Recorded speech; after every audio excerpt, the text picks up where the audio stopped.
From the Watson Institute for International and Public Affairs at Brown University, this is Trending Globally. I'm Dan Richards.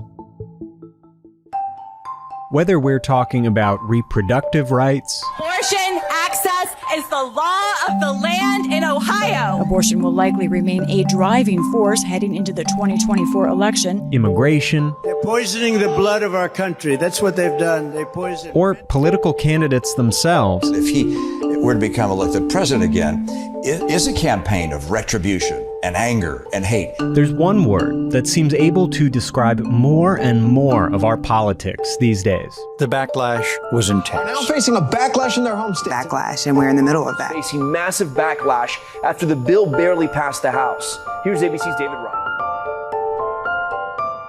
But what exactly is backlash? Why do certain policies, candidates, or movements coming from the left or the right incite such strong negative reactions and create powerful counter-movements? And why does it seem like now our politics is so defined by this political force? The growing threat of backlash is a byproduct of dissensus and polarization. On many issues, we just don't agree as a country about the direction of policy change. That was Eric Patashnik, a political scientist at the Watson Institute and author of the book Countermobilization: Policy Feedback and Backlash in a Polarized Age. In it, he presents a framework for understanding political backlash, why it happens, how policymakers can avoid it, and what it tells us about the state of our politics. The book is focused primarily on backlash against public policy, as opposed to, say, backlash against cultural movements or individual politicians. But as you'll hear, they're all deeply intertwined. And as Eric explains, a clear theory of political backlash is crucial for effectively crafting legislation and running services and ultimately building a more stable and healthy politics. So on this episode, the causes of our backlash politics today, and how to make government work better given that these forces don't appear to be going away anytime soon.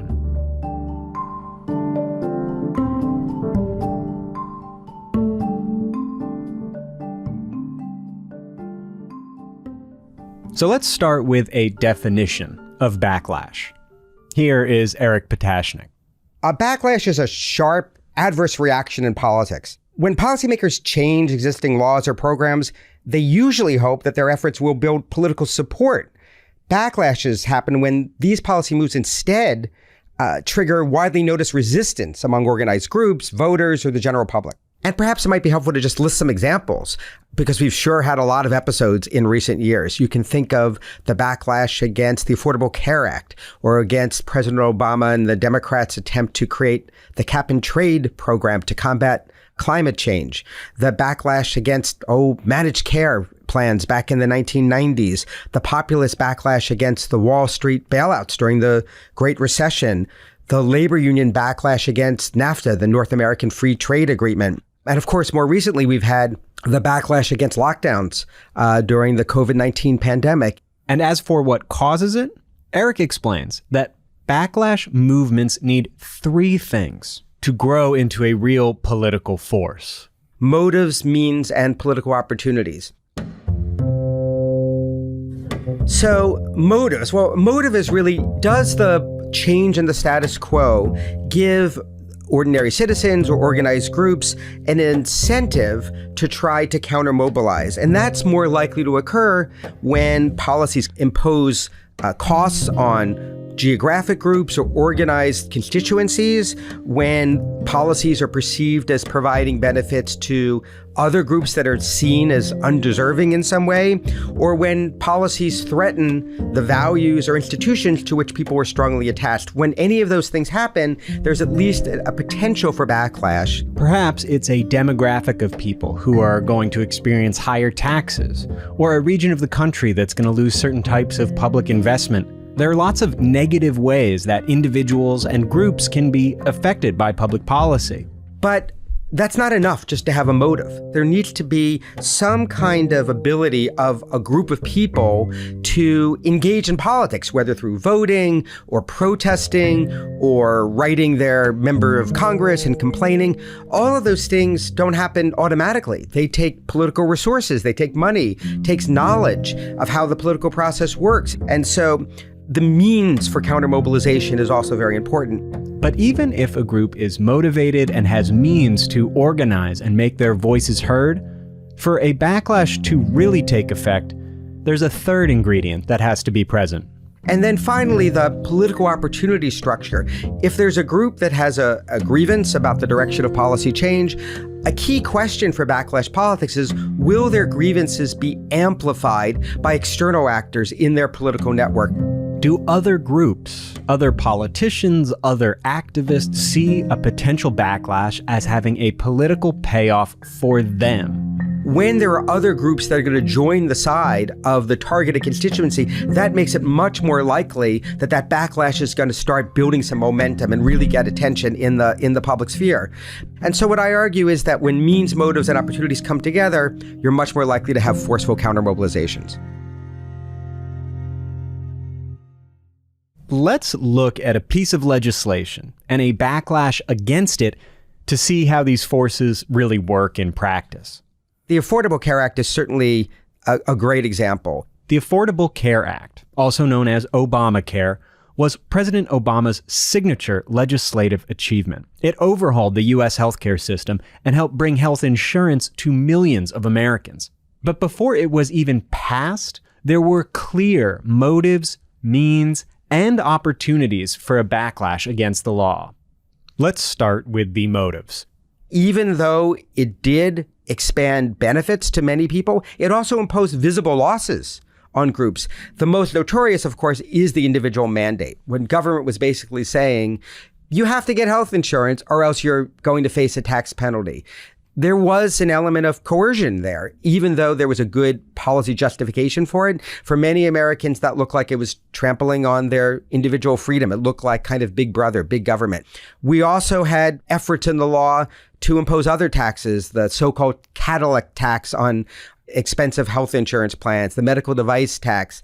The law did impose some new regulatory standards. And so as a result, what some people thought as sort of low quality health insurance plans no longer qualified. And that did lead to the cancellation of some existing health insurance plans. And that created a huge, huge firestorm. Finally, in addition, even though the ACA did not cut Medicare directly, in fact, it actually expanded some Medicare benefits, it did reduce reimbursements to doctors and hospitals under Medicare. And so even though there was no direct cut to Medicare, there was a lot of fear that the ACA would harm the existing Medicare program. These real material changes provided the motivation needed for a backlash to start. Healthcare is super personal for people. This is their personal life. And so even if a new program, a politician could argue like this is going to be better in the end, people get very skittish. And so any change makes people nervous. As for the second ingredient in a successful backlash or counter-mobilization, means, many of the constituents affected by this law were politically organized. Whether we're talking about healthcare providers or senior citizens who could be affected by changes to Medicare, this law affected numerous groups that had political power. But what really pushed this backlash frenzy was our political environment.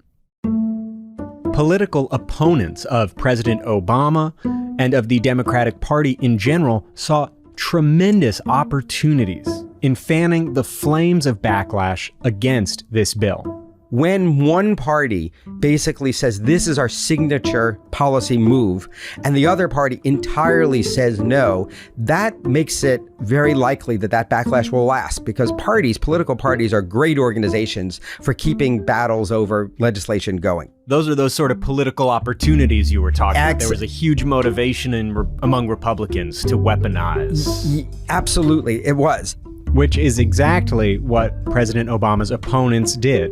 All of Obamacare is immoral. All of Obamacare has resulted in human suffering. Angry voters filling town halls, millions of Americans worried about losing their coverage. Critics have tried to press the idea that the proposed reform would lead to government-sponsored euthanasia of the elderly. The important thing to remember is that's just one aspect of this atrocious, unaffordable, cumbersome, burdensome, evil policy of Obama's, and that is Obamacare. The polarized context made it extremely powerful to keep sustaining this backlash.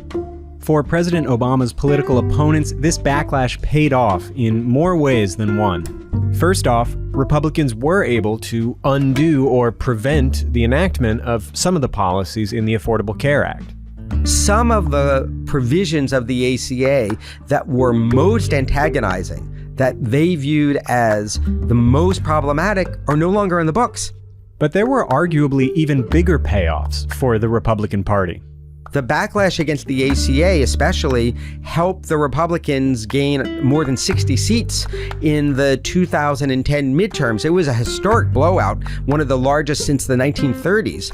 Republicans regained their House majority, and so they really leveraged that backlash for direct electoral victory. And so, from the standpoint of Republicans, you ask them, was this worth it? I think they would say politically, in the short term, and even for a number of years, it absolutely was. It's worth saying, Republicans were never able to successfully repeal the ACA. And in fact, their efforts to do so in the following years led to its own political backlash.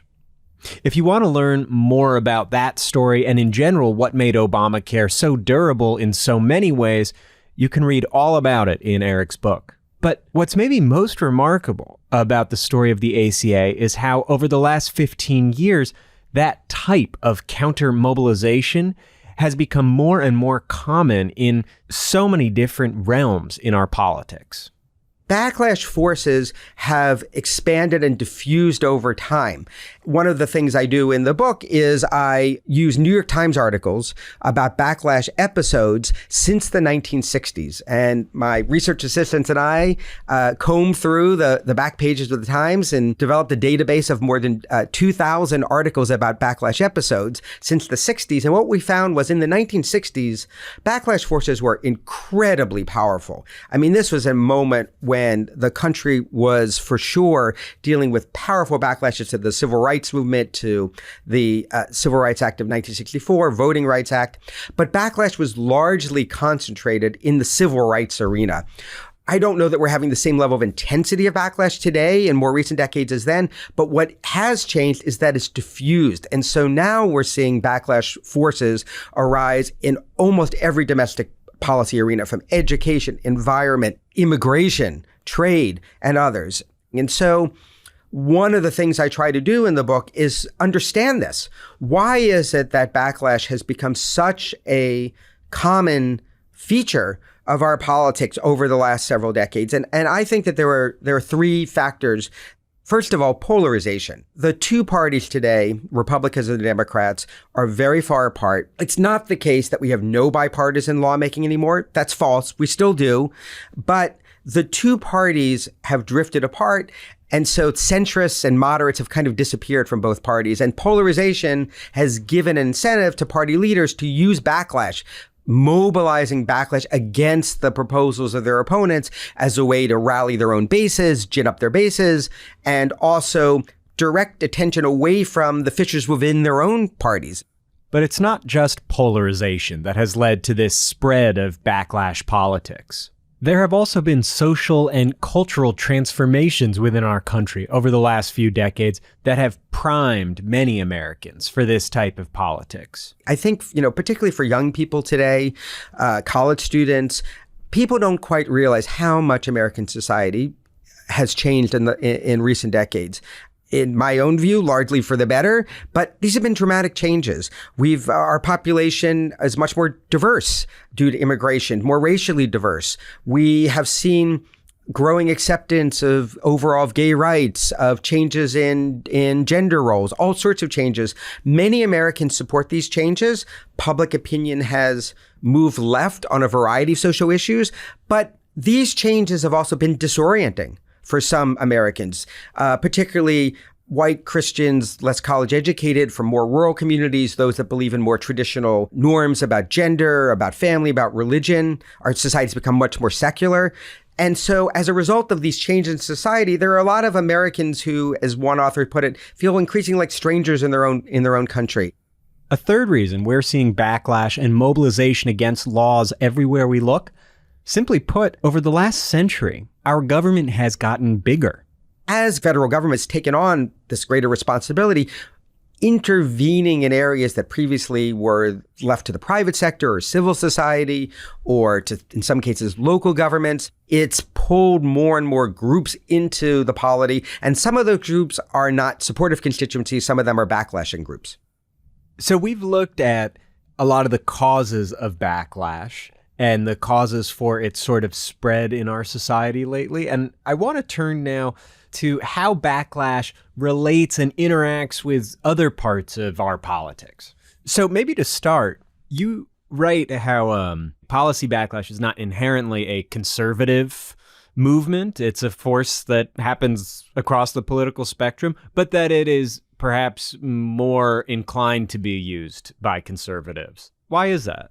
Yeah, so I think when people think of backlash, they normally think of a reactionary movement, white backlash to civil rights, and certainly empirically, it is true. Most backlash comes from the right. And there's a good reason for this. Most changes or attempted changes in the policy status quo are coming from the left in general. When we see public policy changing, it often involves expanding government's role in some area or increasing spending. It's rare that we're eliminating programs. It's rare that we're scaling back entirely government's existing responsibilities. And so when there are groups that are upset with changes in the status quo, it's more likely to be from the right. But backlash per se is not inherently a conservative or a progressive phenomenon. And in fact, as Eric explained, as conservatives have come to dominate more and more of the United States government in Congress, in the Supreme Court, under Trump in the White House.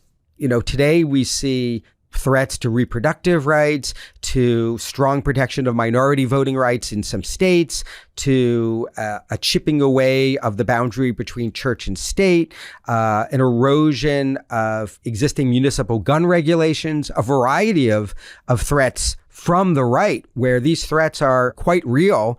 We are seeing more and more countermobilization and backlashing from the left. You know, this relates to another topic I wanted to discuss, which is the role of race in backlash. As you write in the book, some of the biggest, most profound instances of backlash were, of course, during the Civil Rights era, and then during Reconstruction after the Civil War, backlash to the Reconstruction. And those are the two, biggest transformations in how race is treated in America. What role do you see race playing in the politics of backlash, and how did it factor into your work? Sure. So it would be absolutely impossible to account for the backlash phenomenon in American political history without acknowledging the major past and current role of white backlash. We saw a tremendous backlash against civil rights during the 1960s. We saw a backlash against that reached a crescendo both during the Obama administration, the Trump administration. These were moments when race and the meaning of American democracy were at the forefront of our politics. A prime motive, I think, for policy backlash that I discuss in the book is the perception that government is providing benefits or protections for, quote unquote, some undeserving constituency. And negative racial stereotyping has played a key role in perceptions of deservedness. Which groups deserve to receive new programs or protections from the federal government? And so absolutely, I think race is a key ingredient in reactionary white countermobilization against changes in government's role. At the same time, though, I do argue in the book that to reduce all of backlash, the entire backlash phenomenon, to white backlash is to oversimplify the causes of a great deal of countermobilization activity that's important to understand. The union environmentalist backlash against free trade deals, the backlash of social conservatives against gay marriage and abortion rights, and even the backlash of the business sector against some consumer product safety regulations. So backlash often shows up as white reactionary backlash in the United States for deep historical reasons, but the relationship that race plays in any given backlash episode, I think, is contingent, and it varies both over time and across issue area. Going then to the example we looked at in more detail in the Affordable Care Act, there was, I think, a lot of discussion during Obama's administration about the role race played in reaction against anything he did as president and how he was judged and evaluated as president. I guess looking back at your research for this book or the history more broadly, how do you think about the fact that this uniquely profound backlash was over a policy enacted by America's first black president? Where did race fit into it, if at all? I don't think there's any doubt that backlash was intensified because President Obama was America's first black president. That's for sure a key factor. But I do think at the same time, the policies itself fed into the backlash. The fact that there was a major healthcare reform bill that threatened some people's existing healthcare arrangements. We've seen that across administrations, whether there's President Obama, President Clinton, President Biden, and others. Anytime there's efforts to change healthcare that people are relying on, that can lead to a countermobilization. I want to turn to how your sort of framework and analysis in this book can help us think about the chaos we are likely to see over the next year in American politics. And let's start with former President Trump. I think many people, especially on the left, would say that he is a sort of embodiment of backlash-based politics. And in his first campaign, he was really pushing against specific policies, whether it was immigration policies or free trade policies. But this time around, it feels like he is less focused on particular policies and more about some sort of personal retribution and vengeance, as the words he uses. How do you see him deploying backlash in this current campaign, and how has it changed compared to his first campaign? It's a great question. So President Trump rode into office on a wave of backlash. And as you mentioned, he certainly leveraged the anti-globalization backlash to good effect. I think one of the things that people haven't quite appreciated about President Trump is he does have an intuition for issues. So he did perceive, for example, that globalization was imposing perceived economic and cultural costs on a mobilizable constituency in 2016, even though many economists argued that globalization was creating tremendous benefits for the country, lower consumer prices, that immigration has had enormous benefits for the country's workforce and our productivity and our economic growth. President Trump did perceive that there were some left behind communities. And so he was able in 2016 to attack free trade and immigration in a way that previous politicians hadn't. He did use that to powerful effect in 2016. Now, where is he now? I agree with your statement that he's primarily seems to be a campaign of kind of retribution and personal vengeance. He's still stoking beliefs that the 2020 election was stolen, but we are seeing him use policy issues a little bit. And it'll be interesting to see, assuming he gets the nomination, whether that continues or changes. He's absolutely doubled down on anti-immigration rhetoric. He's using rhetoric that's extremely vile, dangerous. And so he still feels that there is an anti-immigrant backlash that could be mobilized that would be helpful to him.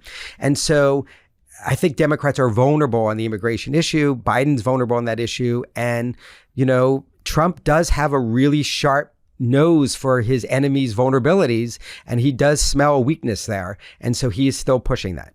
On the other side, where do you see progressive-based backlash fitting into the 2024 campaign? Is it going to be advantageous for Democrats to be pushing back in ways we've described? Absolutely. I mean, the key issue is abortion. Abortion has become a tremendous political liability for the Republicans. For decades, conservatives have wanted to overturn Roe v. Wade, and it was kind of politically costless for them because they knew that the decision wasn't going anywhere in the short run. And so they were free to sort of use their rhetoric to attack it. But now that it's a reality, now that we have the Dobbs decision and that Roe's been overturned, this has become very, very difficult for Republicans because most Americans do support reproductive rights under most conditions, perhaps not all conditions, but it is not the case that the Dobbs decision is supported by a majority of the public. It's not. And so that is a huge, huge problem for Republicans, especially as a number of red states have continued to erode access to abortion. We may see what the Supreme Court will do with access to abortion by medication and the availability of drugs necessary to make it accessible for ordinary citizens. The more that Republicans continue to push on talking about a national abortion ban or restricting the access of middle-class women, the more that it's, in other words, something that will impinge on the daily lives of ordinary citizens, the worse the issue is for them. And so I think that they are in a difficult position. They need to find a way out, but they can't do it so easily because they still have part of their religious base wants a national abortion ban. And it's handing Democrats a tremendous issue. And I think the Democrats will continue to use it for all it's worth. I wonder, too, if there's something in the way Trump and Biden are both campaigning that's inciting a potential backlash against a deeper sense of democratic erosion. There's not necessarily a policy, but I think President Biden is pointing to things like January 6th and Trump's rhetoric that there is something Americans would lose from a Trump presidency. And Trump, likewise, is claiming he's a victim of political persecution. And to the extent he's convincing his followers of that, they're both weaponizing the very idea of a functioning democracy. Do you see that as sort of fitting into this framework as well, even though it isn't a specific policy? What both sides are really focusing on is precisely not what I can do for you if I win, but what would be lost if I lose. And so for the Democrats, they're talking about the loss of democracy. They're talking about the loss of freedom, the loss of reproductive rights, that the America that we've known won't be here. And for President Trump and Republicans, they're talking about, in some ways, the loss of the America social fabric, where white Americans, working class Americans, less college educated Americans, you can put whatever group you want on it, religious Americans, where they feel comfortable and in control. And that if I'm not elected, that America is gone forever. You'll be governed by aliens, by some elites. For the Trump side, you'll be governed by, left-wing cultural elites who hate you, and your way of life will be gone. And immigrants will be running America. And for Democrats, democracy will be a thing of the past. And so both are using the threat of loss, not only about specific policies, but about a broad set of understandings, things that we counted on in the past, relied on, took for granted, that we no longer will be able to. And that's what's going to make, I think, this campaign such a contentious one, because loss and fear of loss are such powerful motivators. And when you have both sides fearing that an election defeat would not only be a negative in terms of some specific policies, but something much broader, it's really going to lead to strong mobilization. In 2024 and beyond, the forces that have brought backlash into the center of our politics appear likely to continue and possibly grow. But it's important to remember, backlash can also play a constructive role in government. Here's Eric. There's a positive side to backlash, which is if government is imposing costs, not respecting the opinions and priorities and values of groups, the ability to counter-mobilize, to say, hey, no, we don't like this, as long as those actors are respecting the rights of other groups and are peaceful, that's at the heart of pluralist democracy. And so backlash, I think, is an important opportunity for expression of intensity of feeling. At the same time, backlash can result in blocking solutions to collective problems. Backlash per se is not good or bad. What it is, though, I think is a factor that those that want to design good policies and want to see those policies endure and become embedded and successful need to think about strategically, not necessarily to change their goals, but to be mindful of them.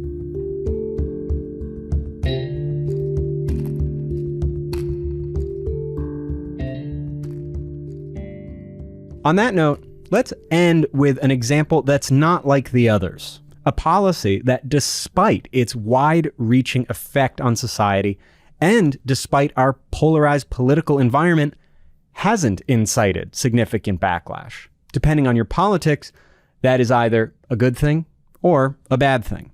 I'm talking about the Inflation Reduction Act. The Inflation Reduction Act, also known as the IRA, was passed in 2022 and is arguably President Biden's signature legislative achievement. There's a lot in the bill, but perhaps it's best known for being the biggest investment in fighting climate change that the US government has ever made, which, on its face, sounds like it should be ripe for a backlash movement. That it could maybe become Biden's Obamacare going into 2024. A political liability. But so far, that doesn't seem to be the case. To understand why, you need to look back at earlier efforts by Democrats to create legislation that could help fight climate change. The cap and trade legislation that was discussed during the Obama administration, that was going to be an effort to deal with climate change by creating a new market system for tradable emission permits. Cap and trade. You probably heard a lot about it in the 2000s and 2010s if you followed politics of climate change.